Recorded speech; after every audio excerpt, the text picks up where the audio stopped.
तो लखनऊ लिए चलते हैं, जहां पर सीएम योगी आदित्यनाथ क्या कुछ कह रहे हैं, आपको सुनाते हैं। मंच की तस्वीर आप देख रहे हैं, सीएम योगी आदित्यनाथ आपको इन तस्वीरों में नजर आ रहे हैं। माननीय मुख्यमंत्री महोदय से अनुरोध है, कृपया इन 2 पुस्तकों का विमोचन अपने कर कमलों से करने का कष्ट करें। आपका जो विजन है माननीय मुख्यमंत्री महोदय, zero tolerance policy for avoidable death, अपरिहार्य जनहानि को जीरो करने की जो नीति है, उससे संबंधित ये पुस्तक है। और दूसरी पुस्तक बाढ़ कार्य योजना पर है। इन पुस्तकों का विमोचन और आपकी तालियों की प्रतीक्षा है। इस समय माननीय मुख्यमंत्री महोदय 2 पुस्तकों का विमोचन कर रहे हैं और ये दोनों महत्वपूर्ण पुस्तकें जो हैं वो आपदा प्रबंधन में एक मील का पत्थर साबित होने वाली हैं। सामने की ओर ये पुस्तकें दिखाकर इसका विमोचन करते हुए मंचासीन अतिथि, आपका बहुत बहुत धन्यवाद माननीय मुख्यमंत्री महोदय। और आपके संज्ञान में हम ये भी लाना चाहेंगे कि उत्तर प्रदेश राज्य आपदा प्रबंधन प्राधिकरण लोगों में जन जागरूकता बढ़ाने के लिए दिन रात मेहनत कर रहा है। और इस संबंध में 3 लघु फिल्में जो भूकंप, वज्रपात और सर्पदंश पर बनी हैं, और रेडियो जिंगल्स, ये दोनों, इन सब के बारे में भी हम आपके संज्ञान में बात लाना चाहेंगे और आपसे अनुरोध करेंगे, कृपया ये बटन दबाकर इन लघु फिल्मों का और रेडियो जिंगल का विमोचन करें। बबली, ये तो भूकंप आ रहा है। दादू, दादू! नहीं बबली, बिल्कुल नहीं। तू उस मेज के नीचे लेट जा। लगता है भूकंप रुक गया। अरे बिटिया, घर के बाहर चलो। अगर फिर से भूकंप आया तो अंदर सुरक्षित नहीं। हम तो बिल्कुल घबरा गए थे। मैंने तो इन्हें बोला तुरंत टेबल के नीचे छुप जाओ। बहुत समझदारी की। अभी कोई भी बिजली मत चलाना। भूकंप के दौरान सारे बिजली के उपकरण और गैस या चूल्हे बंद कर देने चाहिए। भूकंप से बचे और बचाए। वज्रपात, सावधानी से बनेगी बात। बच्चों, वज्रपात यानी बिजली चमक रही हो, अगर किसी जलाशय के किनारे या पानी में खड़े हो तो तुरंत वहां से दूर हट जाना चाहिए। जब कभी वज्रपात की आशंका हो तब किसी भी प्रकार की लोहे की वस्तुओं से दूर हो जाना चाहिए। वज्रपात की आशंका के समय इस प्रकार झुंड बना के ना खड़े हो, कहीं सुरक्षित जगह चले जाएं। सर्पदंश जानलेवा होता है। वर्षा ऋतु के समय अक्सर सांप बिल से बाहर निकल आते हैं और खेतों में, कच्ची दीवारों में, भवन निर्माण सामग्री अथवा लकड़ियों के गट्ठर, सूखे पत्तों जैसी जगहों में छिप जाते हैं। ऐसी जगह जाने पर सतर्क रहें। खेत खलिहान में काम करते समय अधिक सतर्क रहें। सर्पदंश की स्थिति में पीड़ित व्यक्ति को बेहोश न होने दें। उससे बात करते रहें। अस्पताल ले जाकर उसकी जान बचाएं, क्योंकि जीवन बहुमूल्य है। उत्तर प्रदेश राज्य आपदा प्रबंधन प्राधिकरण द्वारा जनहित में जारी। लू से बचाव जरूरी है, इसीलिए घर में ही सभी जरूरी उपाय करें। खाना बनाते वक्त किचन की खिड़की एवं दरवाजे खुले रखें तथा दिन में खिड़कियों पर डार्क शेड के पर्दे लगाएं। बिना प्यास लगे भी बार बार पानी पिएं तथा अधिक प्रोटीन युक्त खाने के सेवन से बचें। अधिक व्यायाम न करें तथा जब गर्मी लगे ठंडे पानी से नहाएं। यदि जरा भी तबीयत खराब लगे तो तुरंत डॉक्टर से परामर्श लें। सावधानी अपनाएंगे, हीट वेव को हराएंगे। उत्तर प्रदेश राज्य आपदा प्रबंधन प्राधिकरण द्वारा जनहित में जारी। ये रेडियो जिंगल्स और ये टीवी स्पॉट्स लोगों में जन जागरूकता फैलाएंगे। मित्रों, जब भी हम पर मुसीबत आती है, आपदा आती है, तो हम भगवान का स्मरण करते हैं। और कहा भी गया है कि आपदाम हरतारम दाताराम सर्व संपदाम लोकाभिरामम श्री रामम भूयो भूयो नमाम्यहम। हमेशा हम भगवान राम को स्मरण करते हैं, ईश्वर का स्मरण करते हैं, लेकिन आवश्यक नहीं कि हमेशा आपदा के समय ईश्वर स्वयं चलकर आए। प्रायः वो अपने स्थान पर देवदूतों को भेज दिया करते हैं और आपदा के समय सहायता के लिए बढ़े हुए हाथ वास्तव में ईश्वर के ही हाथ होते हैं। और प्रायः वो एनडीआरएफ और एसडीआरएफ के रूप में आपके समक्ष आते हैं। आज समय है उन देवदूतों के सम्मान का जिन्होंने बहुत उत्कृष्ट कार्य किए हैं। माननीय मुख्यमंत्री महोदय स्वयं उपस्थित हैं, उनका सम्मान करने के लिए मैं आपसे अनुरोध करूंगा, कृपया हमारे 10 ऐसे जवान, ऐसे अधिकारी जिन्होंने विशिष्ट कार्य किया है, उनको प्रशस्ति पत्र प्रदान करें। राष्ट्रीय आपदा मोचन बल के 5 जवान और 5 जवान राज्य आपदा मोचन बल के। सबसे पहले मैं आवाज दे रहा हूं राष्ट्रीय आपदा मोचन बल के निरीक्षक श्री विनय कुमार को, कृपया मंच पर आए, चपलता के साथ मंच पर आए और माननीय मुख्यमंत्री महोदय के हाथों प्रशस्ति पत्र ग्रहण करें। विनय कुमार के लिए जोरदार तालियां बजाइए। आपकी तालियां रुकनी नहीं चाहिए मित्रों। ये वो 10 जवान हैं जिन्होंने जान पर खेलकर आपकी रक्षा की है। और अब उप निरीक्षक जितेंद्र सिंह यादव माननीय मुख्यमंत्री महोदय से प्रशस्ति पत्र प्राप्त करते हुए, इसके पश्चात मुख्य आरक्षी अखिलेश कुमार सिंह। आप इन जवानों की चपलता देख सकते हैं, किस प्रकार मुसीबत में काम आते हैं। और इसके पश्चात राष्ट्रीय आपदा मोचन बल के ही आरक्षी श्री पुष्पेंद्र माननीय मुख्यमंत्री महोदय के हाथों सम्मानित होते हुए, और राष्ट्रीय आपदा मोचन बल के आरक्षी मनीष कुमार आपके सामने इस समय मंच पर हैं। एनडीआरएफ के ये जवान जिन्होंने जान जोखिम में डालकर आपकी रक्षा की। और अब समय है सजीले एसडीआरएफ यानी राज्य आपदा मोचन बल के जवानों को प्रशस्ति पत्र दिए जाने का। दल नायक चंदेश्वर, इसके पश्चात गुल्म नायक श्री रमेश चंद्र मिश्र, रोबीला चेहरा और जान जोखिम पर डालकर मदद करने की आदत गुल्म नायक रमेश चंद्र मिश्र। आरक्षी राजदीप सिंह चौहान, आरक्षी राजदीप सिंह चौहान के लिए आपकी तालियां हल्की क्यों पड़ी मैं समझ नहीं पाया। ये सब सम्मान के हकदार लोग हैं मित्रों। आरक्षी अजय सिंह, एसडीआरएफ के आरक्षी अजय सिंह माननीय मुख्यमंत्री महोदय से सम्मानित होते हुए, प्रशस्ति पत्र प्राप्त करते हुए। Last but not the least आरक्षी किशन कुमार, एसडीआरएफ के आरक्षी किशन कुमार। बहुत बहुत धन्यवाद माननीय मुख्यमंत्री महोदय। और अब मैं आमंत्रित कर रहा हूं जिन्होंने उत्तर प्रदेश को सतत विकास के पथ पर ले जाने के लिए निश्चय किया हुआ है, प्रदेश के लोकप्रिय मुख्यमंत्री आदरणीय श्री योगी आदित्यनाथ जी को मैं उनके आशीर्वचन के लिए आमंत्रित करता हूं। माननीय मुख्यमंत्री श्री योगी आदित्यनाथ जी।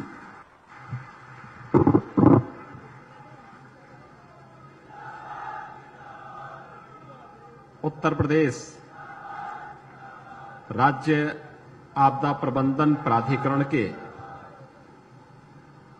भवन के भूमि पूजन कार्यक्रम में आज यहां पर उपस्थित प्रदेश में मंत्रिमंडल के मेरे सहयोगी राजस्व राज्य मंत्री श्री अनूप प्रधान वाल्मीकि जी, इस क्षेत्र के लोकप्रिय विधायक डॉक्टर राजेश्वर सिंह जी, उत्तर प्रदेश राज्य आपदा प्रबंधन प्राधिकरण के उपाध्यक्ष lieutenant general RP Shahi ji, अपर मुख्य सचिव राजस्व Shri Sudhir Garg ji, DG fire service Shri Avinash Chand ji, राजस्व विभाग के सभी अधिकारीगण, प्रदेश भर से आए हुए एनडीआरएफ, एसडीआरएफ और आपदा मित्र के सभी हमारे युवा साथियों,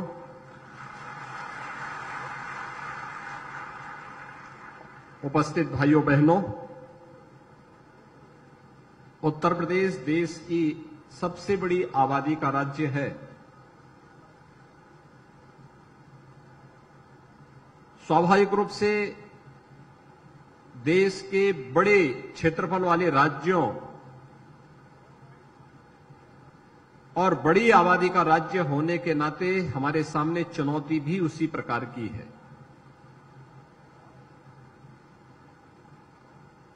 उत्तर प्रदेश की सीमा नेपाल से भी मिलती है, बिहार से भी मिलती है। झारखंड, छत्तीसगढ़, मध्य प्रदेश, राजस्थान हरियाणा, उत्तराखंड और दिल्ली राज्यों के साथ भी हमारी सीमा मिलती है।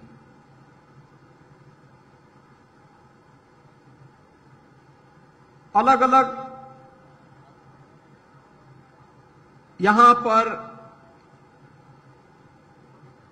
सामाजिक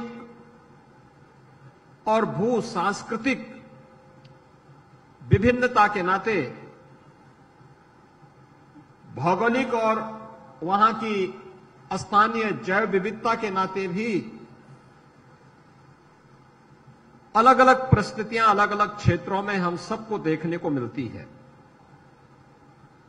जितना बड़ा है और जितना विस्तार है, उतनी बड़ी चुनौती और उतनी ही ज्यादा आम जनमानस की अपेक्षाएं भी हैं।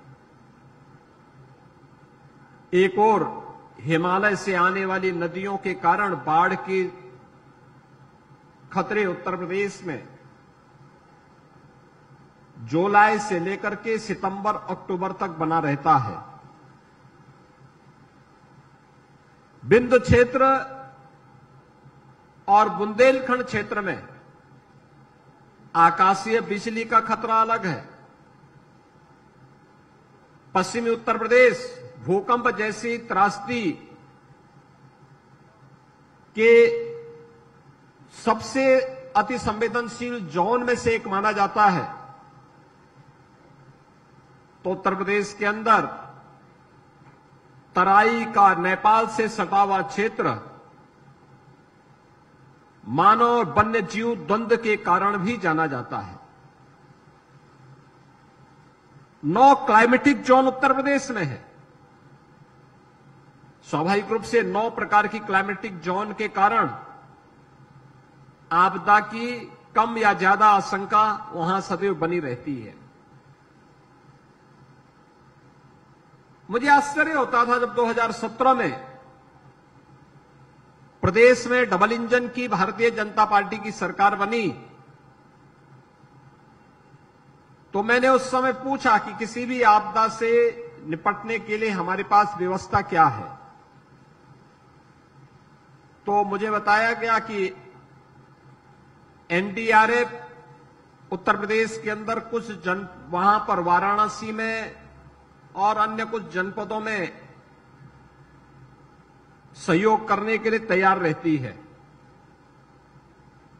पीएससी की फ्लड यूनिट काम करती है। मैंने कहा एनडीआरएफ है तो हमने एसडीआरएफ का गठन क्यों नहीं किया? प्रदेश में एसडीएमए क्रियाशील क्यों नहीं है? और प्रदेश के अंदर आने वाली इन आपदाओं को कम करने, इससे होने वाली जनधन की हानि को नियंत्रित करने के लिए आखिर कोई आवश्यक कदम क्यों नहीं उठाए गए? मेरा मानना है आपदा को केवल आपदा मान करके हम आंखें बंद करके नहीं रह सकते। आपदा आती है, अब टेक्नोलॉजी इतनी इंप्रूव हो चुकी है कि हम समय रहते अगर आपदा के प्रति आम जनमानस को जागरूक कर लें तो मेरा यह मानना है कि आपदा से होने वाली जन और धन की हानि को न्यूनतम स्तर पर लाने में सफलता प्राप्त हो सकती है। और पिछले 6 वर्ष के अंदर प्रधानमंत्री मोदी जी के मार्गदर्शन में, उनके नेतृत्व में देश जब प्रगति के नए नए प्रतिमान स्थापित कर रहा है, तो उत्तर प्रदेश ने भी विभिन्न क्षेत्रों में जो प्रगति की है, उनमें से आपदा प्रबंधन का एक क्षेत्र यह भी है जहां पर हम लोगों ने आपदा को न्यूनतम करने और आपदा से होने वाली जनधन की हानि को भी न्यूनतम स्तर पर पहुंचाने के लिए जो कदम उठाए हैं, आज उसके परिणाम हम सबके सामने हैं। जैसे हमारे राज्य मंत्री बोल रहे थे, बाढ़ उत्तर प्रदेश के 40 जनपदों में बाढ़ के प्रति अति संवेदनशील और संवेदनशील है। 24 जनपद अति संवेदनशील हैं और 16 जनपद संवेदनशील हैं। लेकिन उत्तर प्रदेश के अंदर बाढ़ प्रबंधन के बेहतरीन प्रयास करने का परिणाम था आज 4 से 5 जनपद ही ऐसे हैं जहां पर बाढ़ के संकट से हमें बरसात में सप्ताह 10 दिन लोगों को कष्ट उठाना पड़ता है। शेष वहां पर अन्य जनपदों से इसे मुक्ति करने के लिए उठाए गए कदमों के बहुत अच्छे परिणाम सामने आए हैं। और बाढ़ के समय भी एनडीआरएफ हो या एसडीआरएफ, पीएसी की फ्लड यूनिट हो या फिर यहां पर उपस्थित आपदा मित्र जैसे स्वयंसेवक, ये पूरी जी जान से लग करके प्रशासन के साथ लग करके, पुलिस के साथ लग करके, जनप्रतिनिधियों के साथ लग करके जनधन की हानि को रोकने के लिए प्रभावी कदम उठाते हैं। और आज उसका परिणाम है कि बाढ़ आती है, लेकिन लोगों को एहसास हो जाता है कि बाढ़ आई है तो सरकार की राहत भी साथ साथ आ रही होगी। समय पे नौकाओं को पहुंचाना, बाढ़ बचाव के पहले जो भी कदम उठाए जाने हैं सरकार उसकी समीक्षा भी करती है, साथ साथ आसन्न चुनौती से निपटने के लिए भी अपने आप को तैयार करती है। आज उसी का परिणाम है कि जहां ये कदम उठाए गए हैं वहीं साथ ही साथ प्रदेश सरकार ने अन्य अनेक कार्यक्रम उठाए। उत्तर प्रदेश पहला राज्य है जिसने आपदा से निपटने के लिए उन बहुत सारी श्रेणियों को भी आपदा प्रबंधन के दायरे में ले आया है और उन्हें राहत भी उपलब्ध कराई जा रही है। जैसे मानव वन्य जीव संघर्ष का मामला है। पहले मैं देखता था पीलीभीत में, लखीमपुर में, बहराइच में, तराई के जंगलों में किसी किसान या किसी नागरिक को वन्य जीवों से संघर्ष हो जाता था और जनहानि होती थी, उस परिवार को कोई भी कंपनसेशन नहीं मिलता था। आज हमने अनिवार्य कर दिया है, न केवल वन्य जीव, चाहे वो टाइगर हो, भालू हो, हाथी हो, किसी भी वन्य जीव या सांप के काटने का हो या नील गाय या फिर किसी आवारा निराश्रित सांड के द्वारा भी अगर कोई नुकसान पहुंचाया जाता है तो उन स्थितियों में कंपनसेशन की व्यवस्था हम लोगों ने प्रदेश के अंदर कर दी है। उस पीड़ित परिवार को तत्काल कंपनसेशन दे दिया जाता है। डूबने से अगर किसी की मौत हुई वो भी आपदा प्रबंधन के दायरे में आ जाता है। और भी अन्य अनेक कदम उठाए गए। लेकिन हमारा मानना कि मुआवजा अंतिम विकल्प है। हम बचाव के क्या उपाय कर सकते हैं? मुझे याद है आज से 4 साल पहले एक साथ आकाशीय बिजली से बिहार और उत्तर प्रदेश में मिलाकर के लगभग 120 से अधिक मौतें हुई थी एक ही दिन में।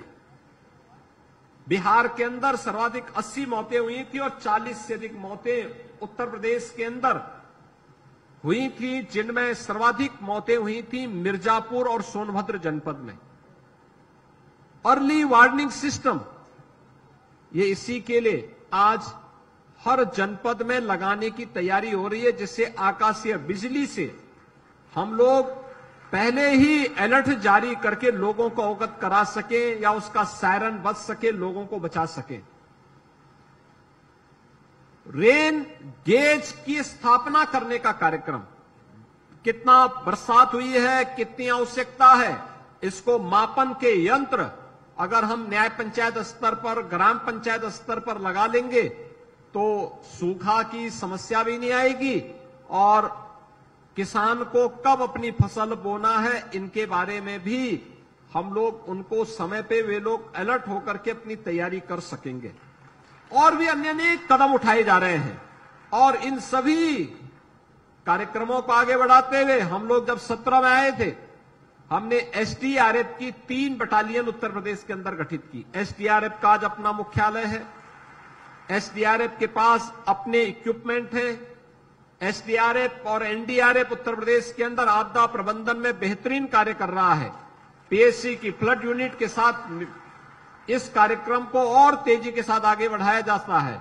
और आज ये मुझे बहुत अच्छा लगा जब हम यहां पर आदरणीय प्रधानमंत्री जी की प्रेरणा से प्रदेश के 25 जनपदों में आपदा मित्र के रूप में इन नौजवानों को मैं देख रहा हूं जो आज यहां पर आकर के एसडीएमए के इस भवन के शिलान्यास कार्यक्रम में स्वयं अपनी उपस्थिति दर्ज करा रहे हैं, जो आपदा के समय एसडीआरएफ, एनडीआरएफ या अन्य कार्यक्रमों, अन्य संस्थाओं के साथ मिलकर के राहत कार्यों को, प्रबंधन के कार्यक्रमों में अपनी सहभागिता सुनिश्चित करते हैं, जागरूकता के कार्यक्रम को आगे बढ़ाने में अपना योगदान दे रहे हैं। ये सभी कार्यक्रम अनवरत रूप से आगे बढ़ते हुए दिखाई दे रहे हैं। यह एक अच्छी शुरुआत है। प्रदेश के अंदर हर आपदा को न्यूनतम स्तर तक पहुंचाने के लिए डबल इंजन की सरकार निरंतर कार्य कर रही है और मित्रों, उसी कार्यक्रम को आगे बढ़ाने के लिए यह इतनी अच्छी लोकेशन पर 1.5 एकड़ भूमि राज्य सरकार ने यहां पर एसडीएमए को, राजस्व विभाग को सौंपा और एसडीएमए का यह भवन, उत्तर प्रदेश राज्य आपदा प्रबंधन प्राधिकरण का यह भवन यहां पर अब बनने के लिए तैयार है। आज यहां पर इस पूरे भवन की जो लागत है, यह 66 करोड़ 40 लाख की लागत से यह भवन यहां पर बनेगा। इसमें वे सारे प्रबंध किए जा रहे हैं जो वास्तव में किसी आपदा प्रबंधन से जुड़े हुए संस्थान के साथ दिखने चाहिए। वे सभी यहां व्यवस्थाएं इसके साथ की जा रही हैं और इस भवन का काम होगा कि जहां आपदा मित्रों को वह ट्रेनिंग के कार्यक्रम के साथ जोड़ सके, अवेयरनेस के कार्यक्रम के साथ बड़े पैमाने पे हर स्कूल को, हर ग्राम पंचायत को, हर वार्ड को जोड़ सके। वहीं साथ ही साथ यह भवन यह भी कार्य करेगा कि कोऑर्डिनेशन का काम स्थानीय प्रशासन, SDRF, NDRF, PAC flood unit, आपदा मित्र, होमगार्ड के जवान, इन सबको आपस में जोड़ने का काम भी एक बेहतरीन कोऑर्डिनेशन के माध्यम से, इस भवन के माध्यम से आगे बढ़ाने में मदद मिलेगी। और आज इसीलिए इस भवन का शिलान्यास उत्तर प्रदेश के लिए आपदा, किसी भी प्रकार की आपदा को न्यूनतम करने में एक मील का पत्थर साबित होगा। आज यहां पर हम सब इसीलिए यहां पर उपस्थित हुए हैं। मैं आज के इस अवसर पर, ये लखनऊ में यह भवन स्थापित हो रहा है और लखनऊ में भी सरोजनी नगर विधानसभा क्षेत्र में स्थापित हो रहा है। मैं यहां के लोकल विधायक डॉक्टर राजेश्वर सिंह जी को, लखनऊ वासियों को और प्रदेश वासियों को खास तौर पर मैं बधाई दूंगा कि यहां से पूरे प्रदेश की व्यवस्था का संचालन होगा। आपदा मित्र जो कार्य कर रहे हैं, आपने देखा होगा अभी हमने यहां पर एनडीआरएफ और एसडीआरएफ के 10 जवानों को सम्मानित किया। ये सम्मान आपदा के समय उनके द्वारा किए गए प्रयासों के लिए उन्हें सम्मानित किया गया। आज एनडीआरएफ और एसडीआरएफ हर एक मामले में सहयोग करने की और डूबने में ही बचाव का काम नहीं करती है।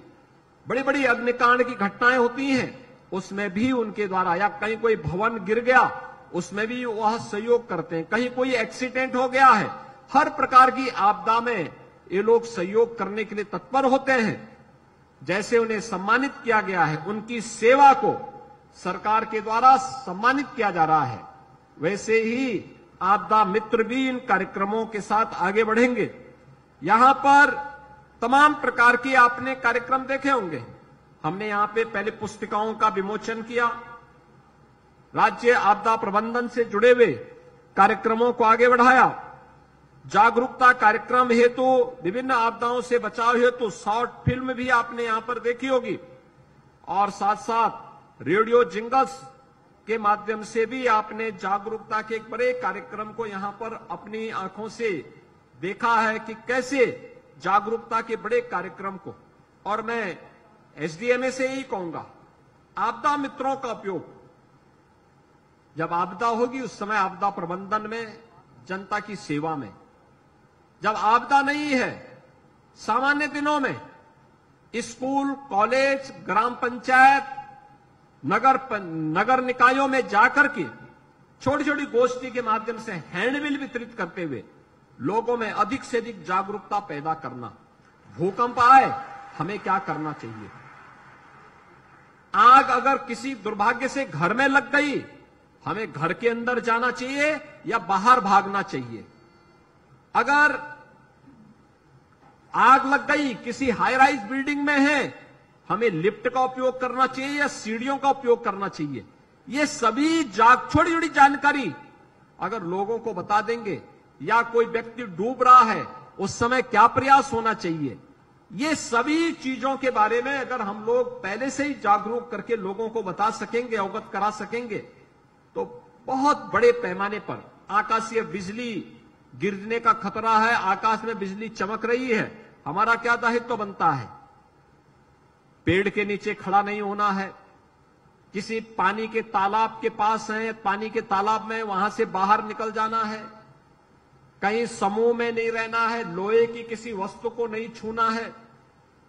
बहुत सारी सावधानियां हैं जिसको बरत करके हम लोग न केवल स्वयं सुरक्षित हो सकते हैं बल्कि बड़े पैमाने पे जनधन की हानि को रोक सकते हैं।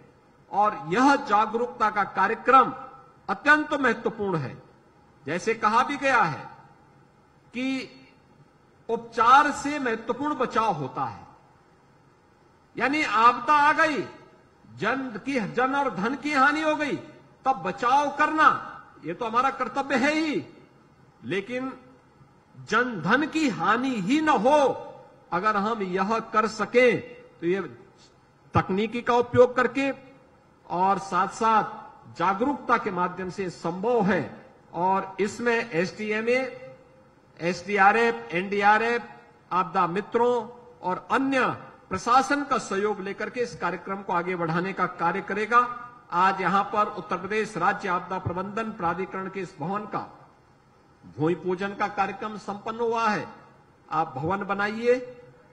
आपदा मित्रों की तैनाती 25 जनपदों में अब तक हुई है, इसे सभी 75 जनपदों तक पहुंचाने का कार्य करें और 75 जनपदों में पहुंचाने के साथ साथ फिर जो अच्छा कार्य आपदा मित्र के रूप में कर रहे हैं उन्हें कैसे हम व्यवस्था के साथ जोड़ सकते हैं, इसके बारे में भी विचार करने के लिए राजस्व विभाग और एसडीएमए को आगे बढ़कर के कार्य करना चाहिए, जिससे एक समय के बाद वह एक सम्मानजनक मानदेय भी प्राप्त कर सके।